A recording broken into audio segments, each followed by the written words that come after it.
reNFT, a one-year-old DAO that lets you rent out NFTs, has raised a seed round of $1.5 million.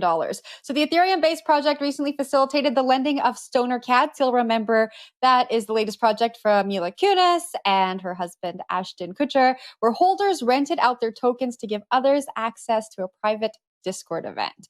Now, we recently spoke about pawning NFTs, and now people are renting their NFTs out. So I actually think this is cool. I think people are holding onto their NFTs. They don't have anything to do with them except for display them on their Twitter profile or sell them.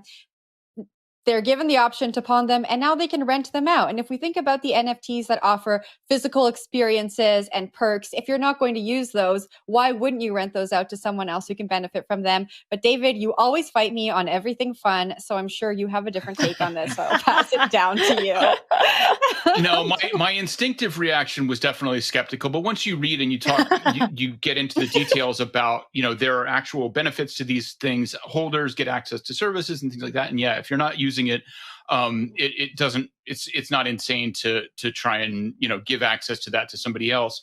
However, I have a different sort of contrarian take, and give me a second here. I'm going to set this up. Back when we were still thinking about Bitcoin primarily as currency, one of the big issues that was talked about in terms of valuation is something called velocity of money. So with Bitcoin, for example, if people were constantly spending that money and it was moving around and you could, move it very fast and people could just use the same Bitcoin for multiple transactions back to back, that actually has downward pressure effect on price levels for any currency or unit of account or anything.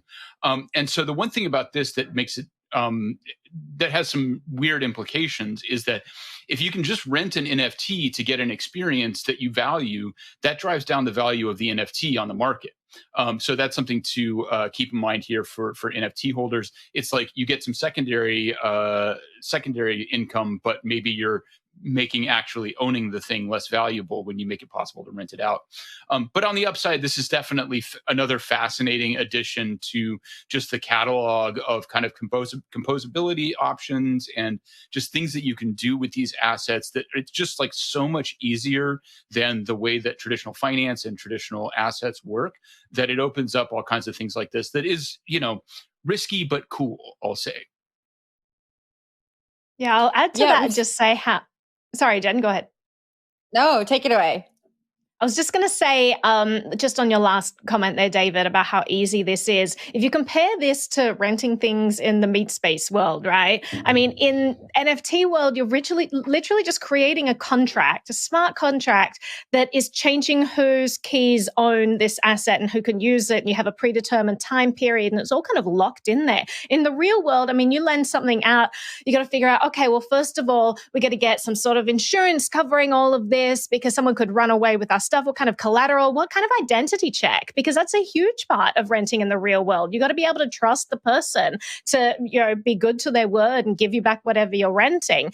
And in the digital world, none of this is a factor. And that's what makes it so wonderful. You don't need to know someone's identity in order to be able to trust them. That was the joy of decentralization of trust in crypto. And that's what makes things like this so interesting, that it's super easy to create a smart contract. You don't need to know who the other person is. You can rent to them, and it's all determined by this smart contract. I just think it's super cool. I mean, my first thoughts when I read this article was, it's like with these NFTs, I don't know.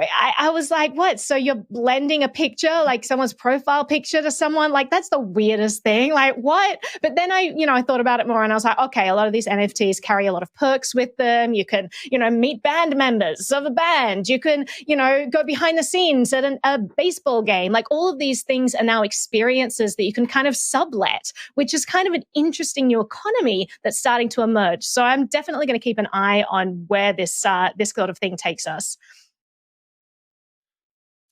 I guess we should move on, but one last thing, NFTs are also part of the decentralized identity ecosystem theoretically. So one kind of maybe iffy, risky part of this is if your NFT is an identifier, you have to build a way to make sure that it doesn't move from your wallet, it doesn't get loaned, it doesn't get rented. So that's just a little wrinkle for those who are interested in the DID stuff.